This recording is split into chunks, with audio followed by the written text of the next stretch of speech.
Welcome into the On3 studios here in Nashville, Tennessee. We are ready for another edition of the Inside Scoop. Today is Sunday, July 14th, and I'm your host, Josh Newberg. We got a big show today. More 5-stars coming off the board this weekend in surprising fashion.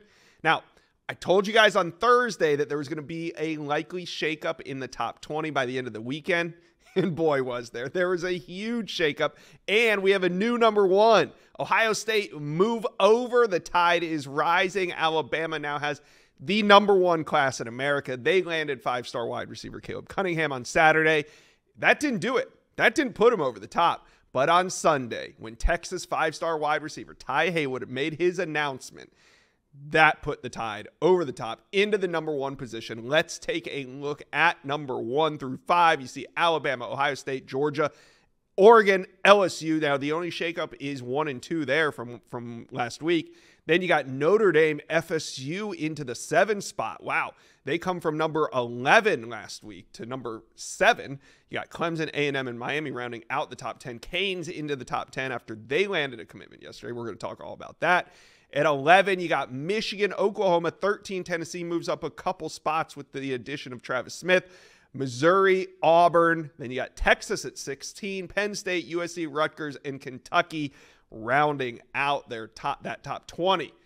But the news of the weekend, Alabama now has the number one class in America. They also have the most 5-star recruits on their commit list, more than anybody else in the country. Here's a look. You got Ty Haywood, Michael Carroll, Caleb Cunningham, Dijon Lee, and quarterback Keelan Russell. What a class for Kalen DeBoer and Alabama. They got to hold on to it. We're only about halfway there, but what a class.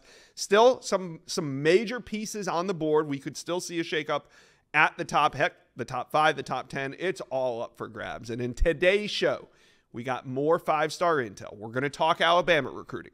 We're going to talk Florida State recruiting. We're going to talk Miami recruiting. Like I said, it's a big show. Let's get to it. Alabama back in the top spot in recruiting. They are number 1 in the nation. The cold summer in Tuscaloosa continues. Just when you think it couldn't get any colder, we got to this weekend. Alabama lands 5-star wide receiver Caleb Cunningham. They land 5-star offensive tackle Ty Haywood, and the Bama train keeps rolling. We got Andrew Bone with Bama Online in this video because there could be even more. Look, Alabama fans, you guys want to stay number 1. There's some more 5-stars on the board. We're going to talk about it in this video. But first, hit subscribe to the On3 Recruits channel. Exciting times for Bama fans. Want you to be a part of it because we're covering Bama recruiting all summer long. All right, let's bring in Andrew Bone from Bama Online. It's been a 5-star weekend. Now, before we get to some of the 5-star intel, there was another commitment that was supposed to go down. Wide receiver Derek Meadows out of Las Vegas. This thing was coming down to either Notre Dame, Alabama, or LSU. He was set to announce on Saturday. That morning, he announces, hey, I'm pushing this back a week. What does that mean for Alabama? 1, now that they landed Caleb Cunningham, and 2, now that he's moved it back a week. I think with Alabama going into this recruiting cycle, they were wanting to get at least 2 wide receivers. They had a great wide receiver class last year, which included Ryan Williams, 5-star wide receiver. And then Alabama fans know this, but many other fans may not know, is Caleb Cunningham, who was ranked as a 5-star tight end in the class, moved to wide receiver. So getting only a couple of wide receivers in this year's class was, it was a priority, but they weren't going to go out and sign 4 or 5 wide receivers. They've got 2 right now in Latsier Brooks, who's a top 100 receiver out of New Jersey, and then getting Caleb Cunningham was a huge get for the Crimson Tide on Saturday. But now, it kind of depends on who's going to be that next guy to potentially jump on board. And with Derek Meadows, this is a guy that visited Alabama on June the 21st. There was a lot of buzz coming out after that weekend about Alabama's chances, but we've heard Notre Dame, LSU certainly been fighting hard for him and certainly consider him a top priority. And as of Friday, we were hearing that Alabama is still in communication with Derek Meadows. There's still a lot of interest there, so be interesting kind of see what happens over the course of the next few days leading up to that announcement next Saturday. So I think Alabama's still in it. Probably lean a little bit more towards LSU and Notre Dame fighting it out, but you never know. I don't think you can discount Alabama, or give give them any sort of slack here. I think they've got a chance potentially to add one more wide receiver, but it's just going to kind of depend on who's it going to be between Derek Meadows and potentially Khalil Lockett. Yep. And I was going to ask you about Khalil Lockett, who's out of Sac City, Texas. Now, he is going to make his decision August 7th. So it's going to be about 2 weeks after we hear from Derek Meadows. So what do you think that means? Would Alabama, if they could take one of the two, would they probably rather have Lockett on their commit list? Well, I think when you look at the rankings, obviously Lockett's ranked a little bit higher, but Derek Meadows has been a guy that Alabama's liked for a long time. He's a bigger bodied wide receiver, over 6'5", almost 200 pounds, physical guy. But they love Khalil Lockett as well. It's kind of a surprise kid for Alabama in this summer because he wasn't even taking an official visit to Alabama until about a week before it happened, which was June the 17th. So he came in for an official. All of a sudden, Alabama's in that top two. So I don't think Alabama really expected to be in the position that they are in with Khalil Lockett heading into his announcement. So I don't want to say that Alabama is going to take one over the other. I think they would, Derek Meadows decided to pick up the phone and call Alabama and say, "Hey, coach, I'm ready to commit." I don't think they're going to turn him down at all, but they also really like Khalil Lockett. I think a lot of eyes are going to be on what's Lockett going to do later this month. Is he going to take another visit? Is he going to get back to Tuscaloosa? Is he going to get out to Austin, Texas, or maybe one of these other schools? I think that's kind of the way we're kind of looking right now is what is Khalil Lockett going to do before that big announcement on August the 7th. But Alabama's in a really good spot position-wise at the receiver position with those two guys that they have right now. I think they would be fine only taking two, but they would certainly love to add either Derek Meadows or Khalil Lockett over the course of the next month or so. Yeah, and I get it. Derek Meadows, 6'6", 200 pounds. If he wants in, there's just no way you can turn him down. There's not a lot of wide receivers with that sort of frame and that sort of ability in this class. So there's one more big-time target on offense that I want to talk about, and that's A.K. Deer. Now, the running back from Mississippi decommitted from Ole Miss about 2 or 3 weeks ago now. Thought it might be a flip situation as soon as he decommitted where I thought he might go right to Alabama. But he's kind of pushed the brakes on his recruitment a little bit. And do you think hey, the weekend's still not over, so we'll see what happens. But do you think he could take this into the fall? I'd be surprised if that happens. With visits coming up here, the dead period reopening here pretty soon, I think we're going to see weekend in July. Obviously, Alabama would love to have him on campus for their big cookout with a lot of their guys that are on board, especially the guys that have recently committed. Ty Haywood, Caleb Cunningham, 2 5-stars who announced for Alabama this weekend have both said that they're going to be back at the cookout on July the 28th. So Alabama would certainly love to have A.K. Deer on campus as well. I think there's a pretty good chance that Alabama can get this wrapped up. Now, we don't know as far as a decision date or anything like that just yet, but Alabama has been trending heavily for A.K. Deer, the number 2 running back in the country. And this has been this isn't somebody that just all of a sudden came out of nowhere for Alabama. Crimson Tide's been recruiting A.K. Deer since last year. Strong relationship with running backs coach Robert Gillespie, who was on the former staff, been there for a long time. Always kind of been in that top 2 range with Deer. And then he came in for that official visit on June the 14th, had a great time. And then obviously we saw him decommit from Ole Miss, and it's trending heavily towards Alabama. I think it's just really kind of a matter of when this decision is going to take place. Yeah, and, we saw Caleb Cunningham and Ty Haywood announce their commitments this weekend. Neither of them put a decision date on it. Neither of them said, hey, I'm going to announce Saturday, I'm going to announce Sunday. They just called up Hayes Fawcett and said, hey, fire away. I guess that's how it goes in the recruiting world these days. Right. So we didn't really have an idea when they were going to commit. So we'll see about A.K. Deer. I mean, like I said, Sunday's not over. The weekend's not over yet. We'll see what happens. If for Bama fans out there watching recruiting, like you said, that they are almost finished with this class. But what are some other names out there that Bama fans should have an eye on? Well, obviously, we're watching A.K. Deer pretty closely. The wide receivers that we mentioned, I think the offensive line class is wrapped up with the Haywood commitment. I think the biggest areas that we're watching right now, especially on the defense side of the ball, is defensive line. What's going to happen with Justice Terry 5-star D lineman out of Georgia. I do think it's going to come down between Alabama and Georgia for the former Georgia and former USC commitment. But there's obviously a lot of a lot of confidence over in Athens that the Terry's going to jump back on board with them. But I think Alabama has certainly been a big factor there. I think he had a great official last month, and if they can get him back on campus for that cookout on July the 28th, I think that improves their chances even more. Floyd Boucard, who's going to be announcing his decision next Saturday on July the 20th. That's the guy that has Alabama in his top four.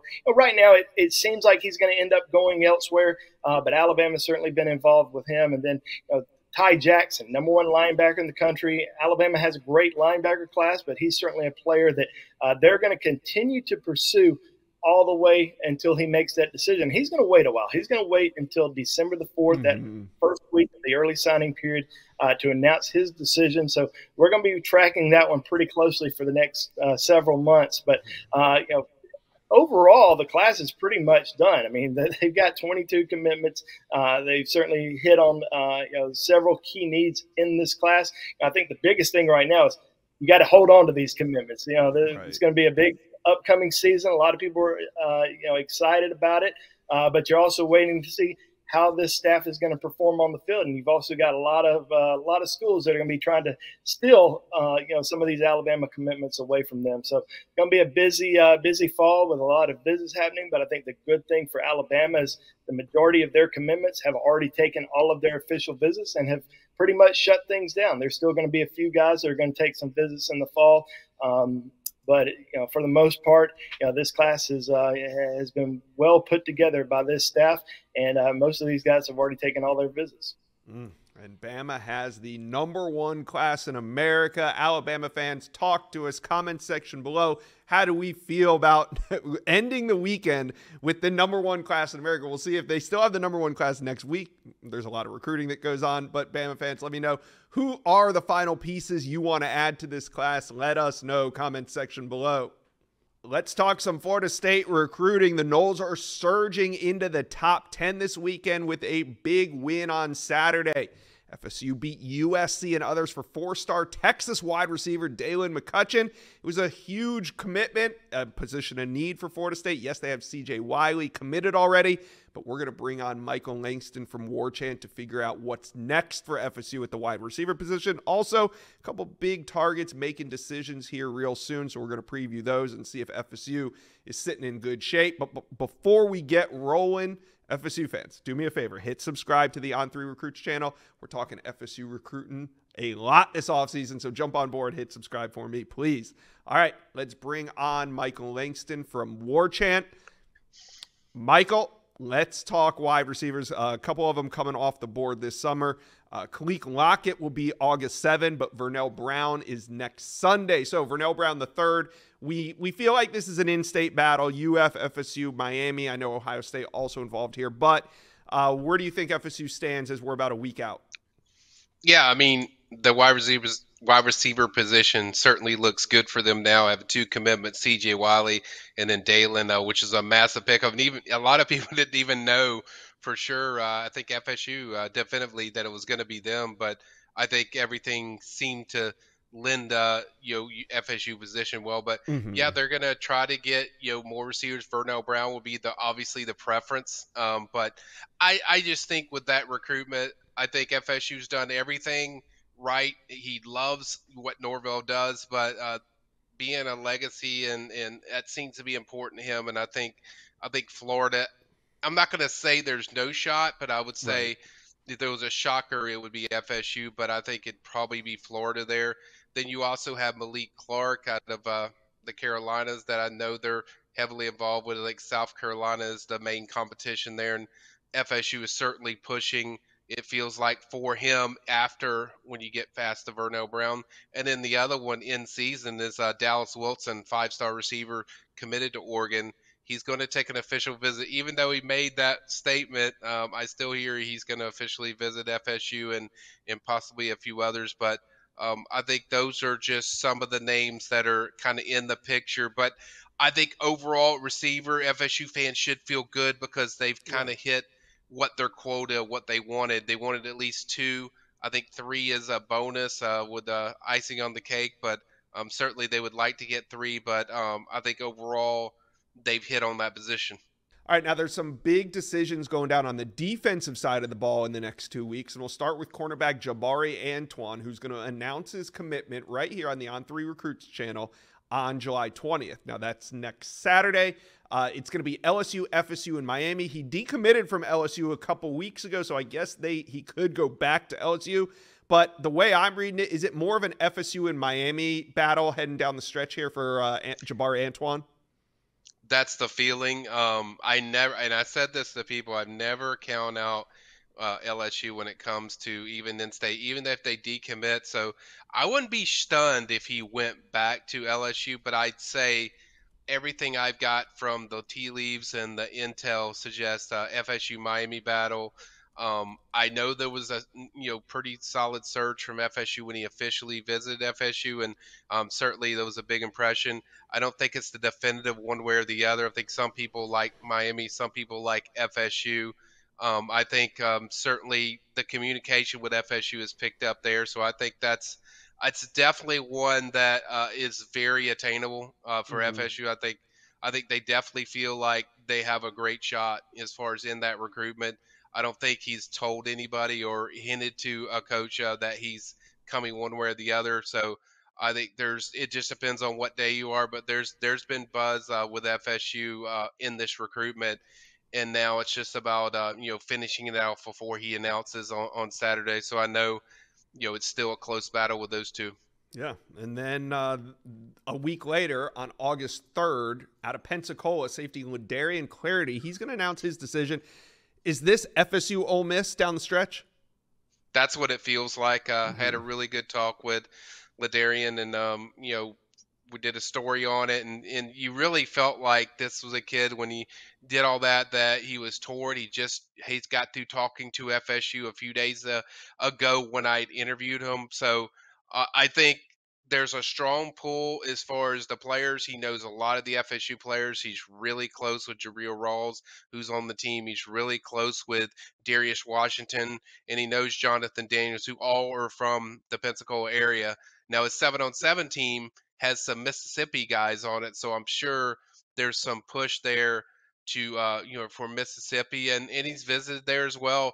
And I think he's going to visit personally. I think he's going to visit, even though he's making his commitment. I think he visits probably both of those schools one more time in July. I just have a feeling that he's already hinted to me that he's going to go to FSU. I could see him going to both of those places and kind of getting the last feel to which one's the best. I think now, if you talk about just how the recruitments work, I think a personal part of him, prefers FSU when you listen to the way he talks about FSU and the time, but also Ole Miss has been in there for a while, so I think that's one where he feels like, hey, he can make his own name there. So I think it's still a tight battle. I would slightly lean towards FSU, but I still think it's very much up in the air what he does.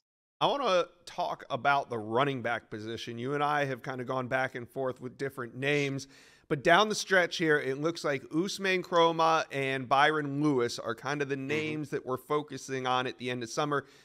Do you think one or both of them will be committed to FSU by the end of summer? And hey, can FSU land one or both of them?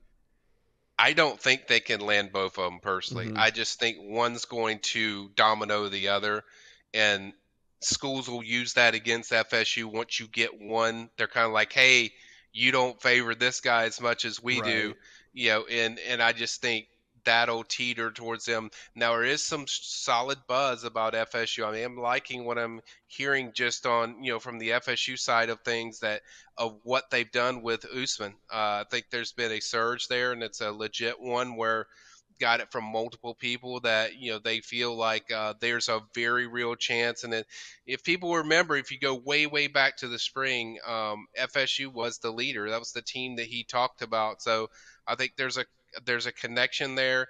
I know the next question people have: which one do you prefer, Mike? Or which one does FSU prefer?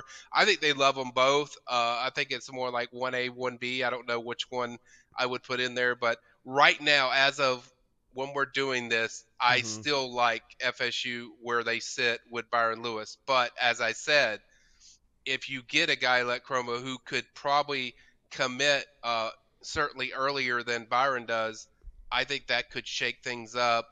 Now, I'm not going to totally rule it out and say, hey, there's no way they can get both. I just a really big challenge when you're talking about two premier guys at the position, especially one like running back where, you know, outside of FSU, most of the time there's a feature guy and that's the guy. And usually you're talking about personalities and want and how schools can use that against you. But I think overall, though, they sit good with both of them. I don't think I would say that.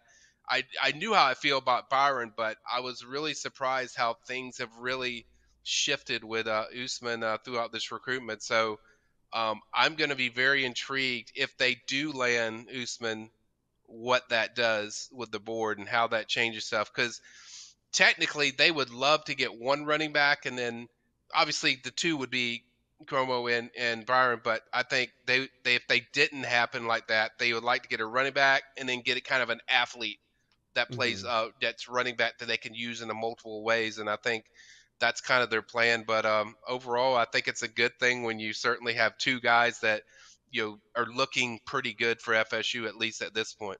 Yeah, and hey, FSU looking pretty good overall in the standings. Currently at number 7 as we tape this on Sunday, and looking for more. Could be a top 5 class when it's all said and done. FSU fans, talk to us, comment section below. Who do you think is the most important target moving forward this summer? Let us know, comment section below. Let's talk Miami recruiting. The Canes, they're surging into the top 10 in the On3 industry team rankings this weekend as they landed a commitment from 4-star wide receiver Dylan Upshaw on Saturday. But the Canes are looking to move into the top 5, and there's a chance that they could get there by the end of next week because there's a big run of commits coming up. We're going to talk to Azubi Charles of CaneSport to find out which ones, I should say, could go in the Canes direction. But first, Miami fans, hit subscribe to the On3 Recruits channel. We talk Canes recruiting all year long. We want you to be a part of it. Go ahead, hit subscribe. All right, let's bring on Azubi Charles from CaneSport. And Azubi, we're just a couple days away from 5-star cornerback DJ Pickett making his final decision, and it sounds like the Canes are gaining momentum. What's the latest as we're just about 72 hours out? I've always said I think this is Miami's recruitment to lose. And, despite a lot of people, saying Oregon has a momentum right now, I'm sticking with my guns. I'm doubling down. I think he's a Cane at the end of the day on July 17th. I think they get the #1 cornerback in the nation. He's a top prospect on their board, if not, the #1 guy. And, Miami's been all in on him since the very beginning, and I don't see them letting off anytime soon. I spoke with his dad, a few days before he's set to announce that commitment, and he's telling me, they're ready. They wanted to move it up. They know their decision. There's no point of kind of delaying it until October. They want to do it now. He said they want to be at that school that they commit to every single weekend for games, whether it's home and away. So, Miami's not that far of a flight from their area. So I think that's another thing that might play in their favor, that proximity to home. And there's one coach I want, recruiting for my team down the final stretch when it comes down to a big-time prospect. It's Mario Cristobal. So excited to see where things, go on July 17th. But right now, I'm sticking with my first guess, and I'm saying he goes to Miami at the end of the day. All right, that's a big one. DJ Pickett's going to be Wednesday, July 17th. Then the next day, Thursday, July 18th. In-state 3-star defensive lineman Jarquez Carter is going to decide. Now, he's going to either stay in-state or you got Penn State and Ohio State also trying to get involved here. But what do you think, Jarquez Carter, big position in need, big battle in-state. Where do you think he ends up? Yeah, I think he ends up staying in the Sunshine State. I know Ohio State and Penn State are two big teams in the recruitment. Took OV to both of those programs. But just after speaking with him after that OV to Miami and a few weeks out, spoke to him about a week ago, he still had a lot of great things to say about his trip down to Coral Gables. He was saying, hey, I'm a Florida kid. I'm not used to that cold weather, in Penn State and Ohio State. And he also said Miami's the best recruiting staff in the country. He just says compared to all the other schools, that was the best visit he's ever been on. It's hard to beat Miami recruiting and a lot of great things. So I'm looking forward to seeing if he was just blowing smoke or is he actually really, really locked in with the Canes and makes that decision, when he announces that commitment. So right now I'm leaning towards Miami with this one again, but I do think it's going to be a very tight race with those two Big Ten programs. All right. And then 2 days later, on this channel, on the On 3 Recruits channel, we got cornerback Jabari Antoine. He's going to make his announcement. Now, he was just committed to LSU until he decommitted about 3 weeks ago. They did make his final 3, so there's a chance he could end up back at LSU. But FSU and Miami seem like the more likely destinations. What's your read on this recruitment as we're a week out? Yeah, so when he wrapped up his official visit, he was, big smiles, wide eyes. He was really happy with the Cane staff. And then he told us, hey, I'm coming back for a game day visit in the fall. So hearing him decommit from LSU, that just made me think, okay, maybe this is kind of pouring towards Miami a little bit. They have a lot of ties to the state of Louisiana. Defensive coordinator Lance Guidry's from that state. Dennis Smith, Miami's, big-time recruiters from that area as well. And they really, really value Jabari. In Mario Cristobal's first recruiting cycle, offensive line was that big, group that they wanted to recruit. Last year was defensive line with guys like Justin Scott and Armando Blunt. This year is that secondary. Jabari is one of their top cornerbacks on their board, so they're all in on him. And I think this is another one. I know I sound like a broken record, but I do like where Miami stands in this one right now as well. All right, well, let's keep it rolling because a day later, top 10 wide receiver in the country, Vernell Brown III, is going to announce his decision on July 21st right here on the On 3 Recruits channel. So that's a great reason why you should be subscribed. Azubi, Vernell Brown III, is this one also going to go in Miami's favor? See, contrary to the last 3, I think this one goes away from Miami, but I think they're playing the long game in this one. Right now, if I'm putting my eggs in a basket, I'm going with the Gators. He's like a triple Gator legacy. His entire family went there. He's originally from Gainesville, but I think right now the momentum's in their favor. But I'm not counting Miami out in the long run. Like I said, those two teams open the season up against each other August 31st, and depending on how that game goes, it might, go well for Miami, help their, his recruitment might go well for Florida, but Miami really, really values Vernell Brown. Since he came down, I think about a year and a half ago at their 7-on-7 camp, dominated, earned that offer. Coach Kevin Beard has been all over him. He thinks he's one of, if not the best wide receivers in the country, and they absolutely love him. So right now I'm leaning towards the Gators, but I do think Miami's going to play the long game in this one and kind of chip away as time goes on. All right, Azubi, who else should Miami fans have an eye on or just watching over the next couple weeks? Because we know the Canes are hot on the recruiting trail right now. Yeah, one guy I have my eye on right now is a local guy out of Booker T. Washington, another cornerback. Like I said, Miami's all in on the secondary class this year. That's Ben Hanks. That's another Florida-Miami battle. Similar to Brown, he's a Florida legacy. His father played linebacker at the University of Florida in the early 90s, but Miami absolutely loves his game, loves his aggression, loves his playing style, loves everything about him they love. So another guy they're really, really high on, and I think he can pull the trigger, sooner rather than later. No official date set, but, in recruiting, things can pop up, anytime. So he's definitely a guy that I'm going to be watching, in the meantime as we go through, this 10 days of madness, like Dennis Smith said, this upcoming week. Yeah. All right, Cane fans, how are we feeling about these 10 days of madness? What about the guys we previewed? Who do you think the Canes land? Let us know. Comment section below.